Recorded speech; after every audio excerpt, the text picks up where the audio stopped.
Hi everyone, this is your Dr. Pavitra from Holistic Light Consultation.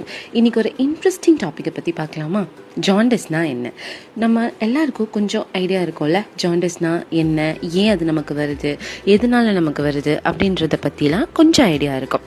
சரி, ஜாண்டிஸ்னா என்னன்றதை பற்றி பார்க்கலாம். இப்போது நம்ம பாடியில் கண்லேயோ இல்லை ஸ்கின்லேயோ ஒரு எல்லோ பிக்மெண்ட்டை நம்ம பார்க்கும்போது அதை நம்ம ஜாண்டிஸ்ன்னு நினைக்கிறோம். கரெக்டு தான், அதுதான் ஜாண்டிஸ். இப்போ அந்த எல்லோ பிக்மெண்ட் நம்ம பாடியில் ஏன் வருதுன்றதை பார்க்கலாமா? அது பில்லிரூபின்ற எல்லோ பிக்மெண்ட்னால தான் வருது. அந்த பில்லிரூபின் எதனால் வருதுன்னா, நம்ம ஆர்பிசி மெச்சூர் ஆகும்போது, டெஸ்ட்ராய் ஆகும்போது அது பிரேக் டவுன் ஆகி நம்ம லிவரில் அது ப்ராசஸ் ஆகி பில்லிரூபினாக கன்வெர்ட் ஆகி அது பைலாக நம்ம பாடியில் எக்ஸ்ட்ரீட் ஆகுது. இப்போ இந்த நார்மல் சிஸ்டம் ஃபெயில் ஆகிறதுனால இந்த பில்லிரூபின் நம்ம பாடியில் எல்லோ டெப்போசிஷன் கொண்டு வருது. இது எதனாலலாம் வருது அப்படின்னா, 3 ஸ்டேஜஸ் இருக்குது. என்னென்னு பார்க்கலாமா? Pre hepatic, hepatic and post ஹெப்பாட்டிக்னு நம்ம சொல்லுவோம். ப்ரீ ஹெப்பாட்டிக்னா என்னென்னா, நம்ம லிவரில் அதிகமான அளவுக்கு ஆர்பிசி பிரேக் டவுன் ஆகும். அது எதனாலனா மலேரியா இன்ஃபெக்ஷனோ இல்லை அனிமிக்காக இருக்காங்களோ அதனால கூட வரலாம். இப்போது ஹெப்பாட்டிக் அப்படின்னா என்னென்னா, லிவர்க்குள்ளே ஏதாச்சும் ஒரு ப்ராப்ளம் இருக்கும். அது நம்ம ஆல்கஹால் கன்சப்ஷனால் லிவர் நம்ம டேமேஜ் ஆகுது. ஸோ அதனால லிவரால் கரெக்டாக பில்லிரூபினை ப்ராசஸ் பண்ண முடியாமல் பில்லிரூபின் நம்ம பிளட்லேயே லீக் ஆகி அந்த ப்ராப்ளம் ஏற்படும். இப்போ போஸ்ட் ஹெப்பாட்டிக் அப்படின்னா என்னென்னா, லிவர் நல்லா தான் இருக்கும், ஆனால் அவுட் ஃப்ளோவில் ஏதோ ஒரு ப்ராப்ளம், கேல் பிளாடர் ஸ்டோனோ இல்லை டியூமரோ, அதனால பில்லிரூபின் ஒழுங்காக வெளியே எக்ஸ்ட்ரீட் ஆகாது பைலா. இதனால தான் நம்ம பாடியில் அந்த எல்லோ பிக்மெண்ட் நம்ம பாடியில் ஏற்படுது.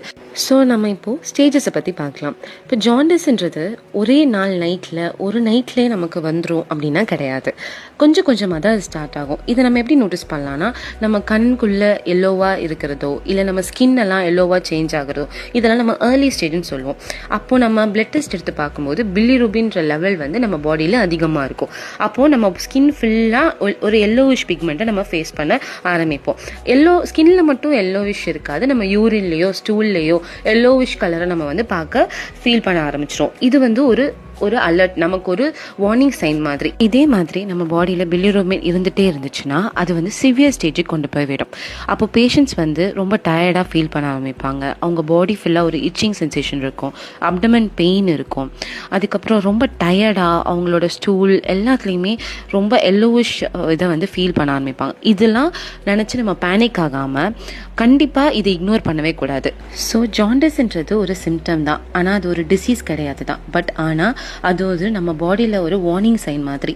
அது நம்ம பாடியில் ஏதோ ஒரு பிரச்சனை இருக்குது அப்படின்றது நம்மளுக்கு அலர்ட் பண்ணி நமக்கு கண்டிப்பாக அது நம்ம அட்டென்ஷன் கொடுத்தே ஆகணும்.